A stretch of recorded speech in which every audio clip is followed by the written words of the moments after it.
Good morning dear students. और बताइए कैसे हैं आप सब। चलिए देखते हैं आज का विचार। बच्चों, औपचारिक शिक्षा आपको जीवन यापन करना सिखाती है, लेकिन जो स्व शिक्षा होती है वो आपको सफल बनाती है। तो इसलिए बच्चों, self study is most important. आइए देखते हैं हम लोग बच्चों आज कौन सा चैप्टर पढ़ रहे थे। अभी इससे पहले वाले वीडियो में मैंने आपको पढ़ाया है इंटरमीडिएट का, याद है? वैद्युत धारिता से रिलेटेड चैप्टर पढ़ रहे थे, कैपेसिटेंस एंड डाई इलेक्ट्रिक। ठीक है, तो इसमें मैंने आपको कैपेसिटेंस क्या होती है, चालक अचालक पदार्थ क्या होते हैं, इसके बारे में मैंने आपको बताया था। अब आइए हम लोग बच्चों आगे देखते हैं। एक प्रूवमेंट है विलगित गोलीय चालक की धारिता। क्या है? विलगित गोलीय चालक की धारिता। तो देखिए बच्चों, माना कोई ए त्रिज्या का, बच्चों देखिए इसके लिए हम क्या मान लेंगे, माना कोई ए त्रिज्या का, माना कोई ए त्रिज्या का गोलीय चालक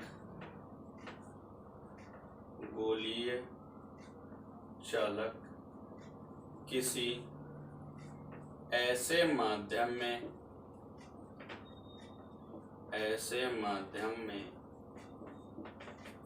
स्थित है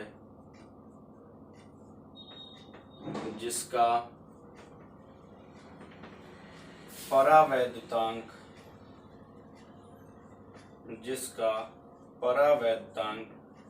Q है। ठीक है, जब जिसका परावैद्युतांक K है, जब चालक को प्लस Q आवेश दिया जाता है,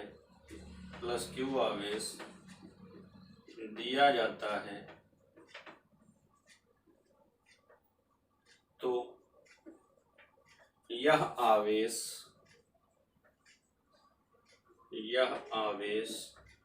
समान रूप से गोले के पृष्ठ पर वितरित हो जाता है। ठीक है बच्चों, देखिए माना कोई ए त्रिज्या का विलगित गोलीय चालक हमने मान लिया, जिसको प्लस Q आवेश दिया जा रहा है, तो यह क्या होगा, यह इसके पृष्ठ पर समान रूप से वितरित हो जाएगा। अब अगर ये इसके पृष्ठ पर समान रूप से वितरित हो जाएगा तो इस स्थिति में यह समविभव पृष्ठ कहलाएगा। क्या कहलाएगा? समविभव पृष्ठ कहलाएगा, जिसके प्रत्येक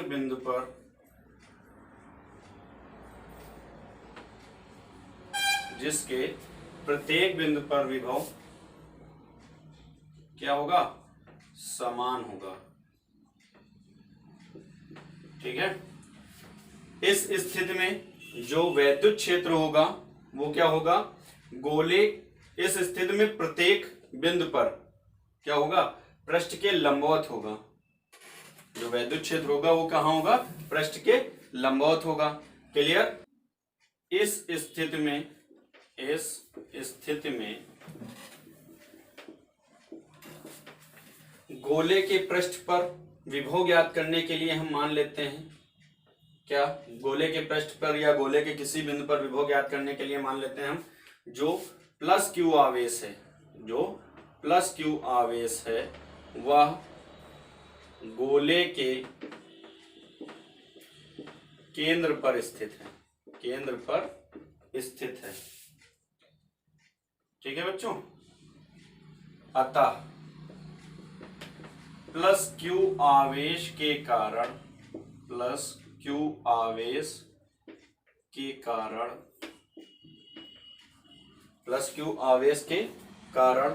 गोले के पृष्ठ पर किसी बिंदु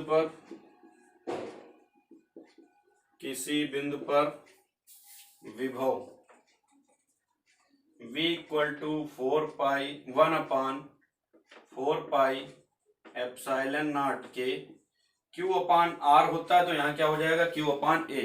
इतनी बात समझ में आई बच्चों? एक बार फिर से देख लेते हैं। माना कोई A त्रिज्या का गोलीय चालक किसी ऐसे माध्यम में स्थित है जिसका परावर्तन क्या है, K है। जब चालक को प्लस, देखिए ये थ्योरी, ये जो भाषा में लिख रहा हूं इसको आप अंडरस्टूड कर सकते हैं, आप पढ़ सकते हैं, अपने आप भी इसको लिख सकते हैं, ठीक है, बशर्ते जो आप शब्दों का चयन करें वो सही होना चाहिए।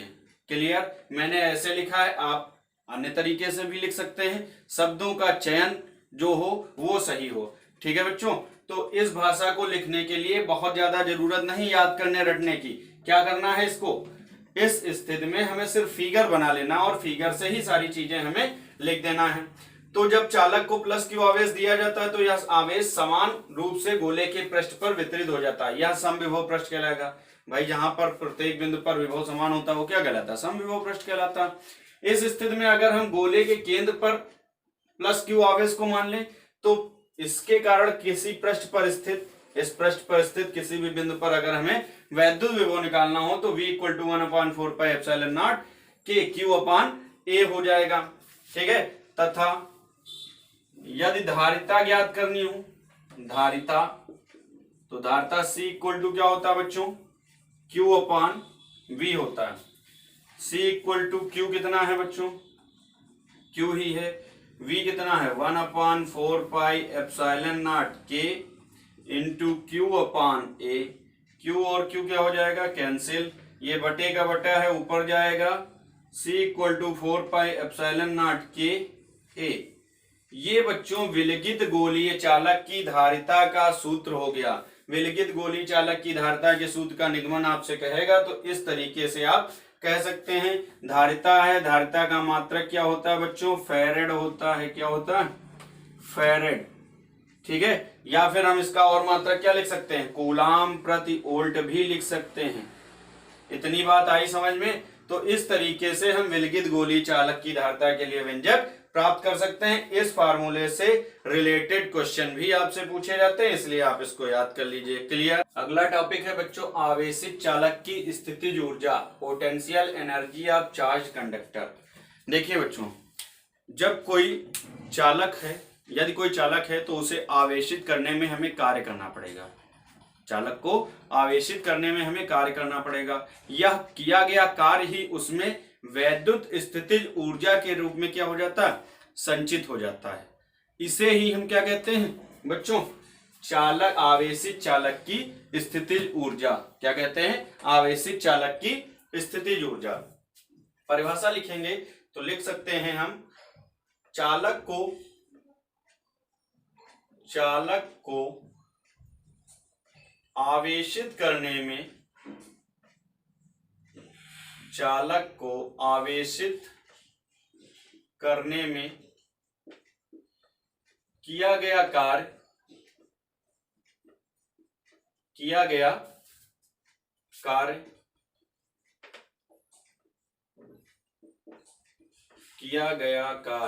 दो बार लिख गया है, किया गया कार्य, चालक को आवेशित करने में किया गया कार्य, चालक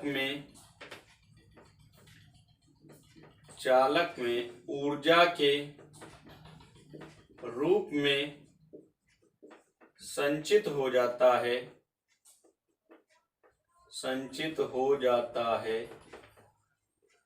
इसे ही चालक की स्थितिज ऊर्जा कहते हैं। चालक की स्थितिज ऊर्जा कहते हैं। तो ये हो गई बच्चों इसकी परिभाषा, ठीक है। अब अगर मान लेते हैं, माना चालक को प्लस क्यू आवेश दिया, क्यू आवेश देने के लिए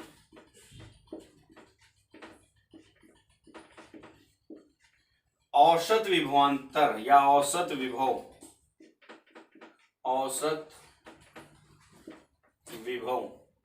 इक्वल टू क्या हो जाएगा, 0 + v/2। भाई कोई चालक है बच्चों, पहले उसमें प्रवाहित विभव क्या है, शून्य है। जब हम उसमें क्या कर रहे हैं, बाद में विभव कितना दे रहे हैं, v दे रहे हैं, तभी तो उसमें चालक में आवेश प्रवाहित होगा। तो जब चालक में आवेश प्रवाहित होगा, पहले विभव शून्य था, बाद में कितना हो जा रहा है, v हो जा रहा है। तो अगर हम औसत विभव निकालें बच्चों तो कितना हो जाएगा, v/2। और आपको पता है w इक्वल टू क्या होता है बच्चों, q/v। यही तो होता है, नहीं, v इक्वल टू होता है w/q। ठीक, सो w इक्वल टू बच्चों क्या हो जाएगा, v इंटू क्यू। अब औसत विभव यहां पर क्या हो जाएगा, v/2, then v1/2 into v into Q. तो w बराबर क्या हो जाएगा, हाफ QV। और यही किया गया कार्य ही तो क्या है, ऊर्जा है। तो u इक्वल टू क्या हो जाएगा बच्चों, हाफ QV। ठीक है, हाफ QV। अब अगर हम यहां पर c के पदों में इसको लिखना चाहें तो क्या हो जाएगा, आपको बताया गया c इक्वल टू q/v, यही तो बताया गया। तो अगर यहां से v इक्वल टू निकालें तो क्या हो जाएगा, q/c। Then u equal to कितना, हाफ q इंटू q/c, यानी हाफ q²/c। ये भी एक फार्मूला, ये फार्मूले आपको स्थितिज ऊर्जा निकालने में काम आएंगे। ठीक है, v इक्वल टू q/c। अगर हम चाहें तो q इक्वल टू क्या लिख सकते हैं, cv भी लिख सकते हैं। तब एक और फार्मूला इसका बन जाएगा, half cv into v, then u equal to half cv²। ये इसके 3 फार्मूले बन गए। सबका मात्रक हम क्या लिखेंगे, क्या लिखेंगे, जूल। क्यों, क्योंकि सभी ऊर्जाएं ही तो हैं, और ऊर्जा का मात्रक क्या होता है बच्चों, जूल होता है। क्लियर।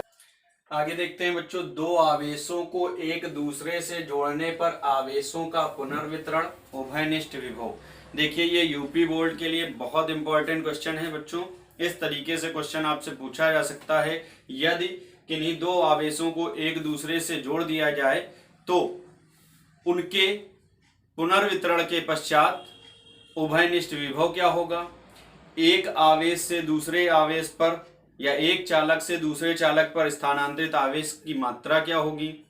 इसके अतिरिक्त आवेशों के पुनर्वितरण में ऊर्जा का ह्रास क्या होगा। बहुत ही इंपॉर्टेंट क्वेश्चन है बच्चों ये, इसको आप अच्छे से पढ़िएगा, ध्यान दीजिएगा। ठीक है, तो आइए देखते हैं बच्चों, दो आवेशों को एक दूसरे से जोड़ने पर आवेशों का पुनर्वितरण, उभयनिष्ठ विभव। आप दो आवेशों को कह सकते हैं, दो आवेशित चालकों को कह सकते हैं। ठीक है, तो इसमें ऐसी कोई समस्या नहीं है। तो देखिए बच्चों, माना कोई दो गोलीय चालक, माना कोई दो गोलीय चालक, माना कोई दो गोलीय चालक जिन पर आवेश क्रमशः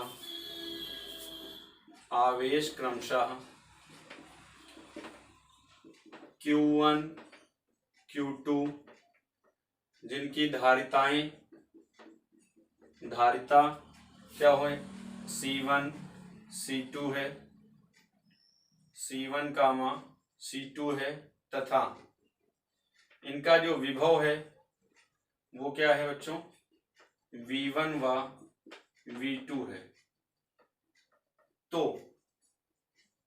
अगर हम Q1 का मान निकालें तो Q1 इक्वल टू हो जाएगा बच्चों C1 V1, और Q2 का मान अगर निकालें तो क्या हो जाएगा, C2 V2। कितनी बात समझ में आई।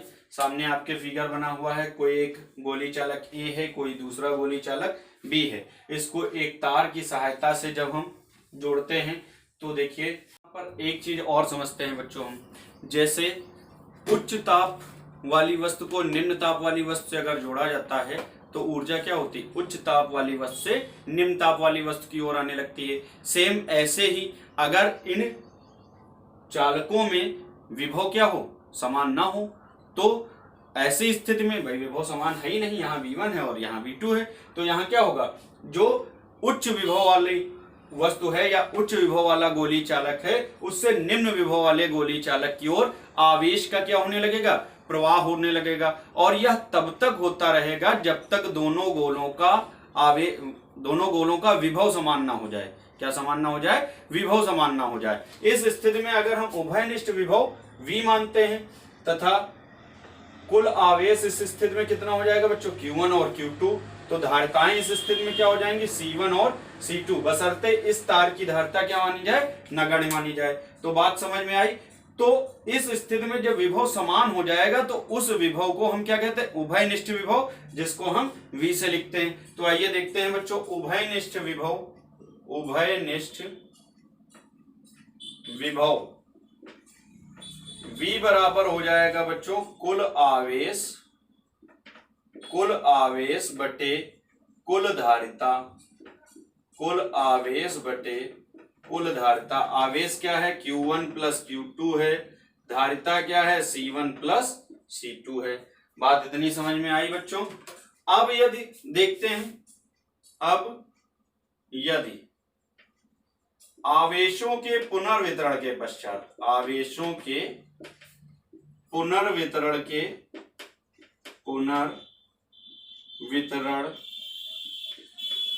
पश्चात A व B पर आवेश क्रमशः Q1 डैश तथा Q2 डैश हो जाए। भाई आवेश Q1 था, यहाँ Q2 था, जब आवेश का ही तो इधर से उधर ट्रांसफर हुआ, तो जाहिर सी बात आवेश में किसी में कमी होगी, किसी में वृद्धि होगी। तो उस स्थिति में अगर हम आवेश यहाँ Q1 डैश मान लें तो दूसरी जगह क्या हो जाएगा, Q2 डैश हो जाएगा। तो देखते हैं, तो Q1 डैश इक्वल टू अब क्या हो जाएगा बच्चों, C1V। C1V क्यों हमने लिखा, क्योंकि अब इस स्थिति में उभयनिष्ठ विभव क्या है आपका, V है। इसी तरीके से Q2 डैश इक्वल टू क्या हो जाएगा बच्चों, C2V। Now Q1 dash upon Q2 dash equal to अगर हम निकालें तो कितना आएगा बच्चों, C1V अपान C2V। V और V यहां से क्या हो जाएगा, कैंसिल हो जाएगा, यानी Q1 dash upon Q2 dash equal to C1 upon C2। यहां से एक कंडीशन और निकल के सामने आती है बच्चों, आवेशों के पुनर्वितरण के पश्चात जो शेष आवेश है, तो शेष आवेशों की मात्राओं का अनुपात उनकी धारिताओं के अनुपात के बराबर होता है। बात इतनी समझ में आई बच्चों, क्लियर। आगे देखते हैं बच्चों, स्थानांतरित आवेश की मात्रा, क्वांटिटी ऑफ ट्रांसफर चार्ज, मतलब A से B पर कितना आवेश स्थानांतरित हुआ।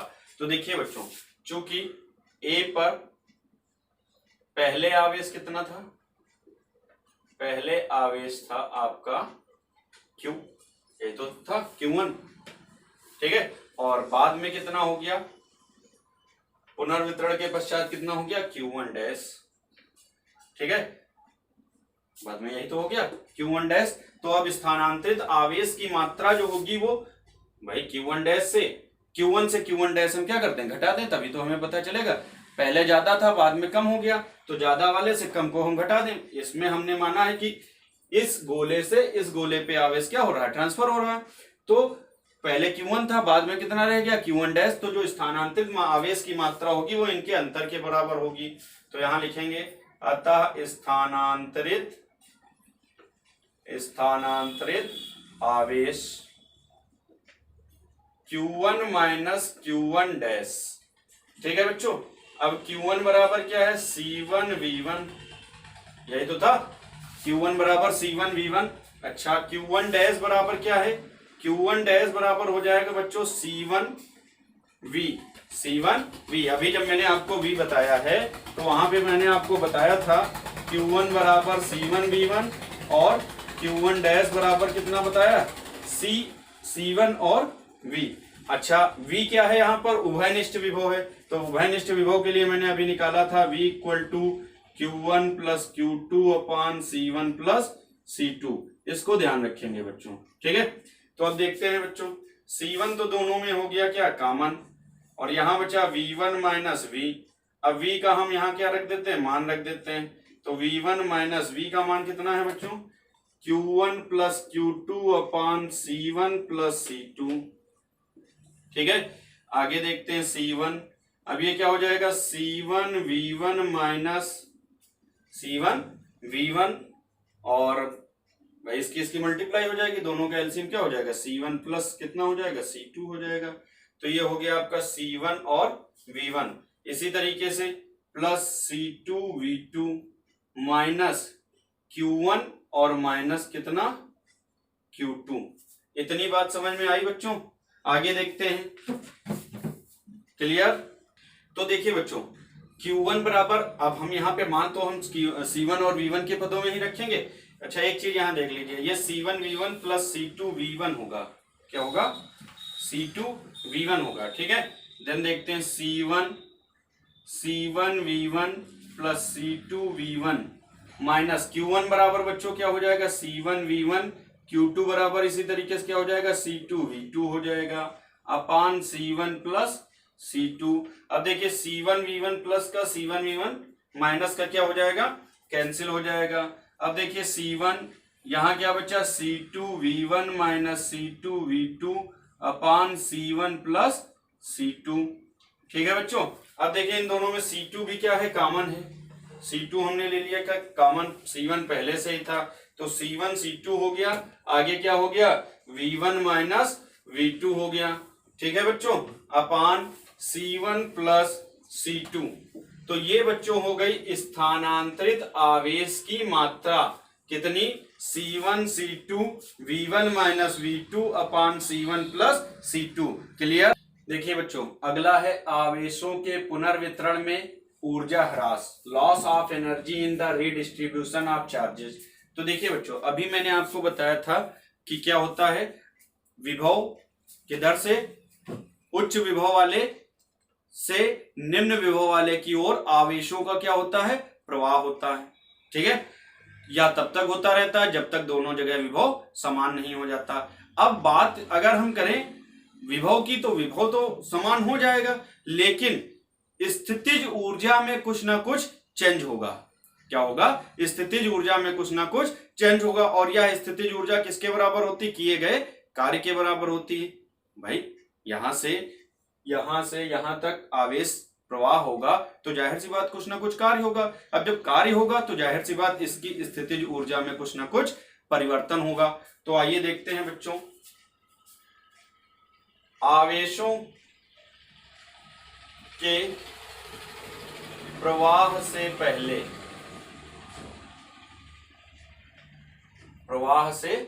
पहले अगर हम ऊर्जा निकालें, किसकी? ए की स्थितिज ऊर्जा निकालें, तो क्या हो जाएगी बच्चों? U1 equal to half C1V1 square.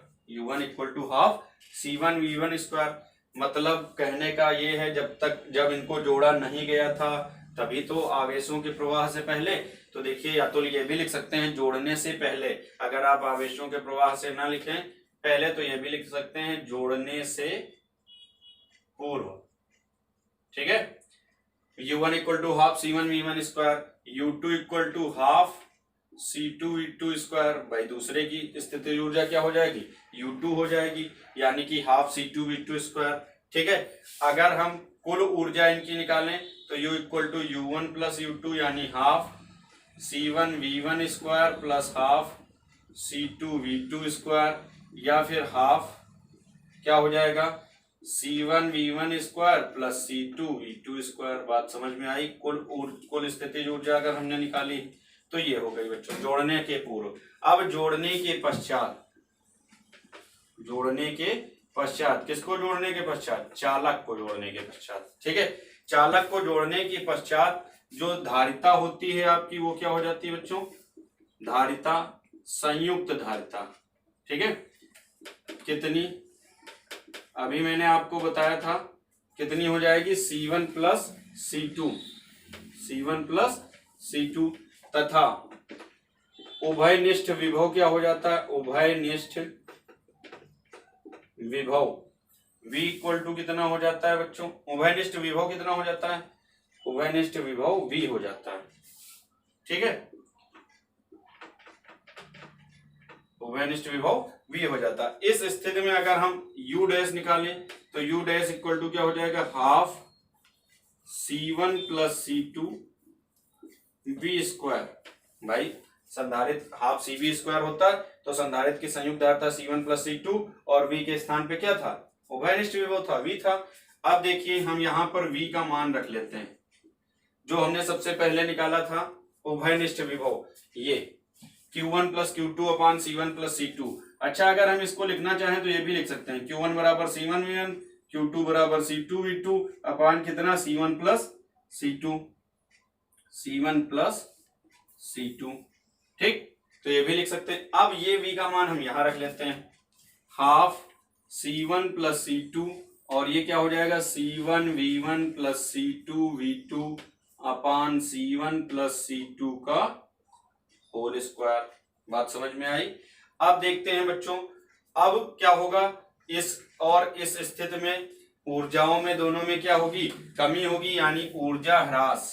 ऊर्जा ह्रास, तो ऊर्जा ह्रास U इक्वल टू क्या हो जाएगा, डेल्टा U मान सकते हैं आप। डेल्टा U इक्वल टू क्या हो जाएगा, U minus U dash, U minus U dash. तो देखिए भाई, देखते हैं, लगाते हैं हम लोग, क्या हो जाएगा। अच्छा, एक चीज और कर सकते हैं यहाँ पे, देखिए C1 प्लस C2 है, तो इसको हम ये भी लिख सकते हैं, half C1 plus C2।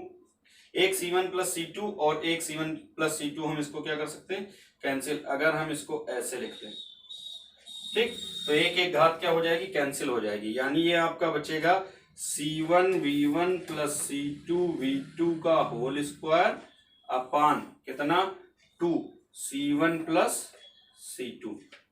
Clear? इतनी बात समझ में आई? अब देखते हैं ऊर्जा ह्रास निकालते हैं, तो U कितना है आपका, half C1 V1 square plus C2 V2 square minus U dash कितना है 1/2 C1 V1 plus C2 V2 का whole square upon C1 plus C2। ठीक है, अब देखिए बच्चों, दोनों में हाफ क्या है, कॉमन है। चलिए यहां लिख लेते हैं आगे। ठीक है, दोनों में हाफ हमने ले लिया कॉमन, इक्वल टू का चिन्ह लगा रहे हैं, हाफ हो गया दोनों में कॉमन। अच्छा, अब हम क्या करते हैं, दोनों का एलसीएम ले लेते हैं, C1 प्लस C2। दोनों का एलसीएम क्या हो जाएगा, C1 प्लस C2। तो C1 प्लस C2 इसके मल्टीप्लाई में आ जाएगा, यानी C1 प्लस C2, और इसके बाद क्या है, C1 V1 square plus C2 V2 square. ठीक, अच्छा, माइनस, अब देखते हैं बच्चों, ये देखिए C1 V1 plus C2 V2 का होल स्क्वायर है, इसको ओपन कर लेते हैं, तो क्या हो जाएगा C1 square V1 square plus C2 square V2 square plus 2 C1 C2 V1 V2। ठीक है, इसका होल स्क्वायर हमने क्या कर लिया, ओपन कर लिया। आगे देखते हैं 1/2, इनकी मल्टीप्लाई कर लेते हैं, तो देखिए C1 इंटू C1 कितना हो जाएगा, C1 square V1 square plus फिर क्या हो जाएगा C1 C2 V2 स्क्वायर हो जाएगा। ठीक, फिर जब C2 से करेंगे तो C2 C1 V1 स्क्वायर हो जाएगा, फिर क्या हो जाएगा C2 स्क्वायर V2 स्क्वायर, इसकी इससे गुणा, फिर इसकी इससे गुणा, इसकी इससे गुणा, फिर इसकी इससे गुणा। माइनस है तो माइनस लगा लेते हैं बच्चों, उधर जगह नहीं तो हम यहाँ लिख ले रहे हैं, minus C1 square V1 square minus C2 square V2 square minus 2C1 C2 V1 V2 अपान बच्चों क्या था, C1 प्लस C2, ये लिखा रहने देते हैं। अब देखिए C1 स्क्वायर V1 स्क्वायर और C2 square V2 square C2 square V2 square cancel हो गया। अब देखिए बच्चों क्या बचेगा, 1/2 यहाँ लिखे ले रहे हैं, बचा आपका C1 C2 V1 V2 square. एक चीज और देखिएगा, यहाँ C1 C2, यहाँ भी C1 C2, यहाँ भी C1 C2, तो सब जगह C1 C2 है, तो C1 C2 हम क्या कर लेते हैं बच्चों, कॉमन ले लेते हैं। अच्छा, ये जो C1 प्लस C2 था इसको भी यहाँ लिख लेते हैं, कोई समस्या? अब देखिए क्या बचा, अब यहाँ बचा V2 स्क्वायर, फिर यहाँ बचा क्या V1 स्क्वायर। ठीक है, फिर यहाँ क्या बचा minus 2V1 V2, 2V1 V2, ये हो जाएगा 1/2 C1 C2 अपान C1 प्लस C2, और ये हो जाएगा बच्चों V1 डिफरेंस V2 का होल स्क्वायर। ये है आपका आवेशों के पुनर्वितरण में ऊर्जा ह्रास, बहुत इंपॉर्टेंट है यूपी बोर्ड के लिए, मोस्ट इंपॉर्टेंट है। आप इसको खूब अच्छे से पढ़िए, तैयार करिए। देखिए यहाँ पे हमने v1 डिफरेंस v2 का होल स्क्वायर क्यों लिखा, चाहे आप v1 माइनस v2 का होल स्क्वायर लिख सकते हैं, चाहे v2 माइनस v1 का होल स्क्वायर। तो डिफरेंस मैंने इसलिए लिख दिया, जो ज्यादा होगा उससे कम वाला क्या हो जाएगा, घट जाएगा। बच्चों बात समझ में आई, क्लियर।